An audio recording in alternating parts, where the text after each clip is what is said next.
ദളപതിയായി ആരാധകരുടെ ഹൃദയത്തിൽ പ്രത്യേക സ്ഥാനമുറപ്പിച്ച വിജയ് ആ ആരാധനയെ രാഷ്ട്രീയ ശക്തിയായി മാറ്റിയത് എങ്ങനെയെന്നതാണ് ഇപ്പോഴത്തെ പ്രധാന ചർച്ച.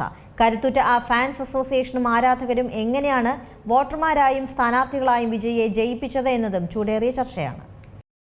2024 ഫെബ്രുവരി 2 അന്നായിരുന്നു തമിഴക വെട്രിക്കഴകമെന്ന ഒരു രാഷ്ട്രീയ പാർട്ടിക്ക് തമിഴ്നാടൻ വിജയ് തുടക്കമിടുന്നത്. ഒരു തട്ടിക്കൂട്ട് രാഷ്ട്രീയ പാർട്ടിയല്ല, മറിച്ച് വർഷങ്ങളായി രൂപപ്പെടുത്തിയെടുത്ത ഒരു സാമൂഹ്യ രാഷ്ട്രീയ പാർട്ടി കൂടിയാണത്. അതിന് പല പിന്നാമ്പുറ കഥകളുമുണ്ട്. വിജയുടെ രാഷ്ട്രീയ യാത്രയുടെ അടിത്തറ എന്നത് 2009 രൂപം കൊണ്ടതാണ്. അന്ന് വിജയ് മക്കൾ ഇയക്കമെന്ന രീതിയിൽ ഫാൻസ് അസോസിയേഷൻ, പതിറ്റാണ്ടുകളായി പ്രവർത്തിച്ചിരുന്ന വിജയുടെ ഫാൻസ് അസോസിയേഷൻ സിനിമയിൽ മാത്രമല്ല രാഷ്ട്രീയത്തിലും വിജയുടെ വിജയത്തിന്റെ നട്ടലായി മാറി. വാർഡ് തലങ്ങളിൽ പോലും കമ്മിറ്റികൾ ഉണ്ടായിരുന്ന ഒരു സംഘടനാ സംവിധാനം ഒരു വലിയ ആരാധക വൃന്ദത്തെ എങ്ങനെ ഉത്തരവാദിത്തമുള്ള വോട്ടർമാരാക്കി മാറ്റാം, സാമൂഹ്യ സംഘടനയാക്കി മാറ്റാം, രാഷ്ട്രീയ മൂലധനമാക്കി മാറ്റി എന്നുള്ളതിന്റെ ഉത്തമ ഉദാഹരണം. ദുരന്ത നിവാരണ പ്രവർത്തനങ്ങൾ, രക്തദാന ക്യാമ്പുകൾ, വിദ്യാഭ്യാസ സഹായങ്ങൾ എന്നിവയിലൂടെ സമൂഹവുമായി നേരിട്ടുള്ള ബന്ധം സ്ഥാപിച്ചു. സംസ്ഥാനത്തുടനീളം ആയിരക്കണക്കിന് യൂണിറ്റുകൾ ഉണ്ടാക്കി. സാധാരണ സിനിമാ താരങ്ങൾക്കില്ലാത്ത ഒരു ജനകീയ ബന്ധം അദ്ദേഹം ഫാൻസുമായി ഊട്ടിയുറപ്പിച്ചു. പിന്നീട് 2024 പാർട്ടി തുടങ്ങിയപ്പോൾ വിജയ്ക്കൊപ്പം ഇവരെല്ലാം നിന്നു. ഈ പ്രവർത്തനങ്ങൾ തന്നെയാണ് ഇന്ന് വോട്ടായി മാറിയിരിക്കുന്നത്. TVKയ്ക്ക് ഒട്ടും എളുപ്പമായിരുന്നില്ല ഈ രാഷ്ട്രീയം. 2025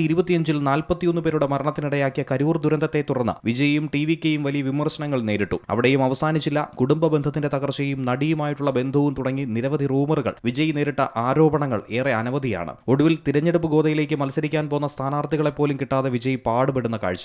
ജനനായകൻ എന്ന തന്റെ ഏറ്റവും ഒടുവിലത്തെ ബിഗ് ബജറ്റ് പടം സ്ക്രീനിലൂടെ ഇറക്കാൻ കഴിയാതെ വിജയ് ഏറ്റവും അധികം ബുദ്ധിമുട്ടിയ സാഹചര്യം. 100 കോടിയുടെ പടം തന്നെ പെട്ടിയിൽ നിന്നും പുറത്തെടുക്കാൻ കഴിഞ്ഞില്ല. ഫലം പുറത്തു വന്നതോടെ വിവാദങ്ങൾക്കൊന്നും വിജയെ തളർത്താൻ കഴിഞ്ഞിട്ടില്ല എന്നുള്ളതാണ് ഇതിലൂടെ മനസ്സിലാക്കേണ്ടത്. തമിഴ്നാട് രാഷ്ട്രീയത്തിൽ ഏവരും ചൂണ്ടിക്കാണിക്കുന്നത് രണ്ടാം MGR എന്ന് തന്നെയാണ് വിജയിയെ. കാരണം MGR സിനിമയിൽ സൃഷ്ടിച്ച ജനങ്ങളുടെ രക്ഷകൻ എന്ന പ്രതിച്ഛായ അത് പിന്നീട് വിജയിക്കും കൃത്യമായി പ്രയോജനപ്പെടുത്താൻ കഴിഞ്ഞു. ആദ്യം സിനിമയിലെങ്കിൽ പിന്നീടത് രാഷ്ട്രീയത്തിലേക്ക് മാറ്റിയ വ്യക്തി കൂടിയാണ്. 1972 MGR അണ്ണാ ദ്രാവിഡ മുന്നേറ്റ കഴകം രൂപീകരിച്ചത്. പിന്നീട് 1977 മുഖ്യമന്ത്രിയായി മാറി. വിജയും ഇതേ മാതൃകയിൽ തന്നെ ചില സമാനതകളിലൂടെ തന്നെയാണ് കടന്നുപോയത്. സിനിമയിൽ ദരിദ്രർക്ക് വേണ്ടി പോരാടുന്ന നായകൻ യാഥാർത്ഥ്യ ജീവിതത്തിൽ ജനപക്ഷ നേതാവായി മാറുന്നു. വിജയ് കടന്നുവരുന്നത് ശക്തമായ പാർട്ടികളും സഖ്യങ്ങളും നിറഞ്ഞ ഒരു മത്സര രാഷ്ട്രീയത്തിൽ തന്നെയായിരുന്നു. ശക്തമായി അവരെ പോരാടി തോൽപ്പിച്ചു. രാഷ്ട്രീയത്തിലേക്ക് ഔദ്യോഗികമായി കടന്നുവരുന്നതിന് മുന്നേ തന്നെ ഒരു ശക്തമായ സംഘടന അടിത്തറ കൂടി അദ്ദേഹം സൃഷ്ടിച്ചിട്ടുണ്ടായിരുന്നു. അതുകൂടാതെ സിനിമയിൽ നിന്നും വളരെ വ്യക്തമായ ഒരു മാറുനിൽപ്പ് തന്നെയാണ് പ്രഖ്യാപിച്ചത്. ഇനി മുഴുവൻ സമയ രാഷ്ട്രീയ പ്രവർത്തകനായി താൻ രാഷ്ട്രീയത്തിലേക്ക് ഇറങ്ങുന്നു എന്ന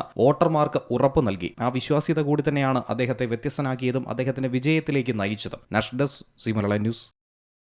ഏറ്റവും പുതിയ വാർത്തകളും വിശേഷങ്ങളും വിരൽത്തുമ്പിലറിയാൻ സി മലയാളം ന്യൂസ് എല്ലാ ഡിജിറ്റൽ പ്ലാറ്റ്ഫോമുകളിലും ലഭ്യം.